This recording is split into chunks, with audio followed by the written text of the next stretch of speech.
안녕하세요. 타스 건축사무소의 김인환 건축사입니다. 오늘 제가 말씀드릴 주제는 추락하는 임대인 기숙사의 현실과 임대인 기숙사 등 비아파트가 추락하는 이유와 그 활성화라는 것 등입니다. 최근 각종 경제 상황이 좋지 않은 가운데 건설 경기도 덩달아 불리해지고 있는데, 이 가운데서도 특히 임대인 기숙사나 빌라 등 비아파트 건축 시장은 날개도 없이 추락하는 분위기인 것 같습니다. 이러한 상황은 공사비 상승 등 여러 요인이 있는데, 오늘은 이에 대한 현실과 그 이유 등에 대해서 다음과 같은 5가지 내용으로 설명을 드리고자 합니다. 아무쪼록 이러한 임대인 기숙사나 꼬마 빌딩 등 수익형 건물에 관심을 가지신 분, 그리고 이런 건물에 투자하시는 분 등에게 도움이 되리라 생각하며, 먼저 본 영상을 보시기 전에 구독과 좋아요 그리고 선풀을 남겨주신다면 저에게도 큰 힘이 되어 이러한 영상을 만드는 데 도움이 될 것 같습니다.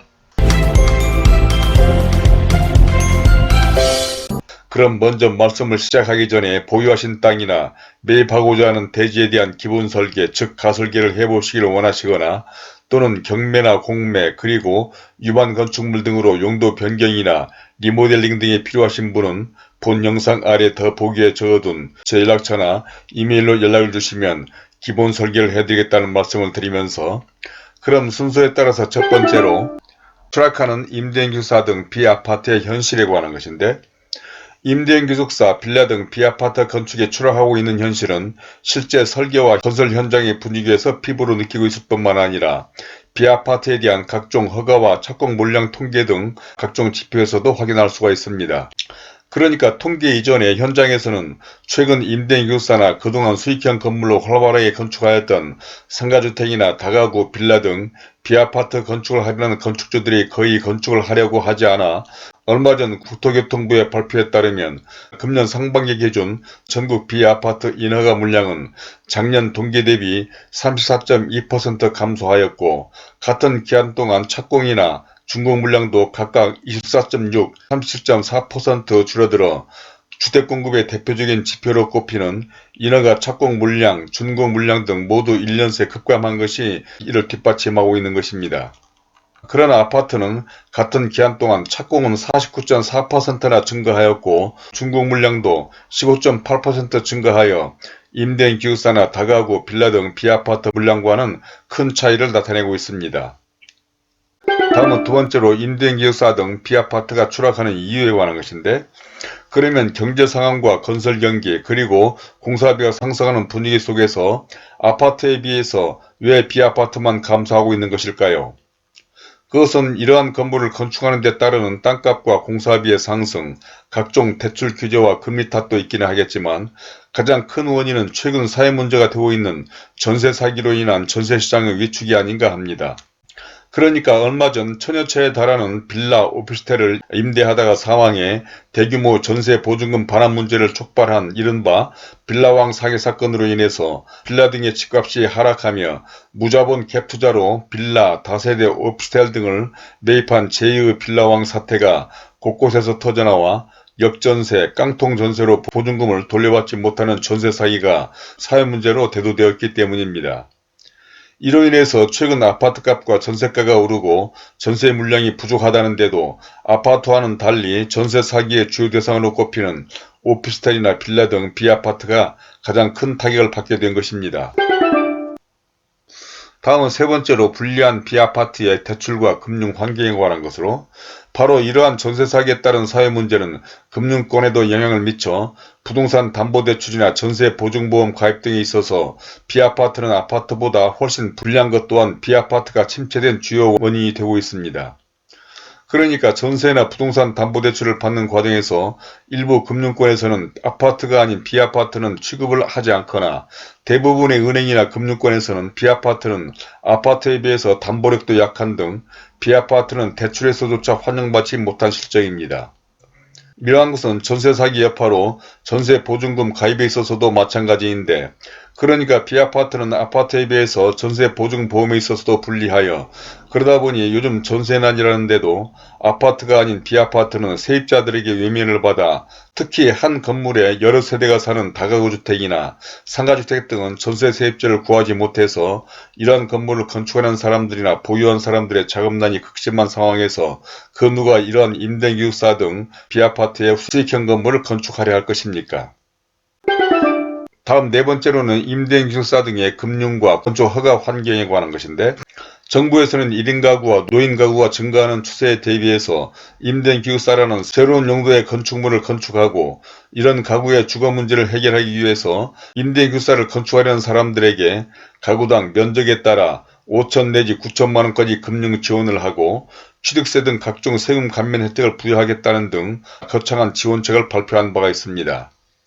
또한 위에서 설명한 바와 같이 작년부터 비아파트 인허가 물량이 대폭 줄어들자 전통적인 주거 사다리로 꼽히는 빌라 및 오피스텔 등 비아파트 시장 회복을 위해서 88 대책을 마련하기도 했습니다. 그러나 실제 임대기숙사 등의 금융을 취급하는 일선 금융기관에서는 이러한 발표와는 전혀 다른 반응을 보여 이를 믿고 임대기숙사를 건축해보려는 건축주들에게 큰 실망을 안겨주고 있습니다. 그러니까 임대기숙사의 경우에 위에서 설명한 바와 같이 한 가구당 5천 내지 9천만 원까지 건축비용을 저리의 금리로 대출해주겠다는 정부 발표와는 달리 해당 금융기관에서는 아예 이런 사실조차 모른다고 하거나 은행 자체의 대출 기준을 적용해서 정부 발표보다 턱없이 모자라는 대출로 전혀 도움이 안 된다는 것이 현실이고, 특히 이러한 건축물의 허가 과정도 마찬가지입니다. 그러니까 임대기숙사의 경우 정부에서는 야심차게 1인 가구와 노인 가구 증가에 발맞추어 임대기숙사라는 새로운 건축물을 선보이며, 이러한 건축의 활성화를 위해서 주차 설치 기준 등 각종 건축 관련 기준을 파격적으로 낮추어줬는데도 불구하고 해당 건축물을 허가해주는 여러 지자체의 허가권자들은 주차 문제가 심각하다는 이유로 허가 받기도 전에 심의를 의무화하거나 자체 허가 기준을 따로 만들어 정부 발표와는 전혀 다른 반응으로 실제 이러한 임대기숙사를 건축해보려는 건축주들과 설계자들을 당황하게 하기까지 하고 있는 것이 현실입니다. 이제는 마지막 다섯 번째로 이러한 임대기숙사 등 비아파트를 활성화시켜야 하는 이유와 그 대책에 관한 것인데, 최근 서울 등 일부 지역에서는 아파트값과 전세값이 폭등하고 있습니다. 이에 반해서 아파트가 아닌 오피스텔이나 상가주택, 특히 새롭게 신설된 임대기숙사 등 비아파트에 대한 인허가와 착공 물량 등은 국토부 발표와 같이 엄청나게 줄어들어 이러한 수익형 건물을 건축해보려는 사업자나 건축주들은 상당한 어려움에 봉착하고 있고, 이러한 빌라 등 비아파트는 아파트보다 가격이 저렴해서 서민이나 청년들의 주거사다리 노릇을 해야 하는 사회구조에서 없어서는 안 되는 데다 특히 이러한 비아파트 인허가 물량의 쇠퇴는 천만을 초과하는 1인 가구나 노인 가구 증가 시대에 곧 이러한 주택가격의 폭등과 주거난을 불러올 것은 뻔한 상황이 될 것입니다.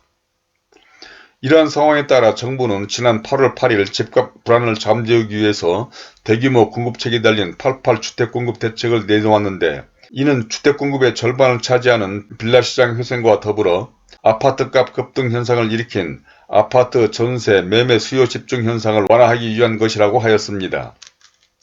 여기에는 일정 요건의 단독이나 빌라 등에 대한 분양권이나 취득세나 종부세, 양도소득세, 중과세를 면제받는 세제 혜택 등을 주어 주거사다리 역할을 회복해보겠다는 보관인 모양인데, 이러한 88 대책에 대한 일반 건축주들의 시장 반응은 미지근한 편으로 비아파트의 공급 역시 쉽지 않은 전망이라는 것입니다. 그것은 수요가 받쳐줘야 짓겠다는 투자자가 나오는 것이고, 금리가 높다면 임대사업자 등 투자자 수요에 긍정적 역할을 줄 수 있겠지만, 금리 인하가 예고된 데다 전세 사기로 전세 수요자를 찾기 어려워 투자에 선뜻 나서기 어려운 상황이기 때문입니다. 그리고 무엇보다 위에서 설명한 정부가 이러한 주택의 공급 활성화를 위해 임대기숙사 등에 대한 파격적인 건축 관련 법규나 건축자금 지원을 해주겠다지만 일선 은행이나 허가권자들의 행태 등 정책에 대한 신뢰도가 많이 떨어진 상황이어서 투자 소유를 높이는 데 한계가 있는 상황을 하루속히 개선하지 않으면 안 될 것이라고 생각합니다. 자, 이제까지 임대인 기숙사 등 비아파트의 현실과 비아파트가 추락하는 이유와 대책 등에 대해서 첫 번째로 추락하는 비아파트의 현실, 두 번째로는 비아파트가 추락하는 이유, 세 번째로 불리한 비아파트의 대출과 금융 환경, 또 네 번째로는 임대인 기숙사 등의 금융과 건축 허가, 마지막 다섯 번째로 비아파트를 활성화시켜야 하는 이유와 그 대책 등까지 말씀을 드려봤는데 혹시 이에 대한 의견이나 경험담 등이 있으시면 선플로 남겨주시기 바랍니다. 그러면 이에 대해서 성실히 설명을 해드리도록 하겠고 또 위에서 말씀드린 바와 같이 혹시 보유하신 땅에 대한 기본 설계, 즉 가설계를 해보시기를 원하시거나 또 기존 건물이나 경매 등으로 취득한 건물을 용도 변경을 하거나 리모델링 등이 필요하신 분, 그리고 일반 건축물과 수익형 건축물 등의 용도 변경이나 리모델링 등이 필요해서 아래 더보기에 적어둔 제 연락처나 이메일로 연락을 주시는 분들에게는 이에 따른 기본 설계를 해드리겠다는 말씀을 드리면서 오늘은 이만 줄이도록 하겠습니다. 감사합니다.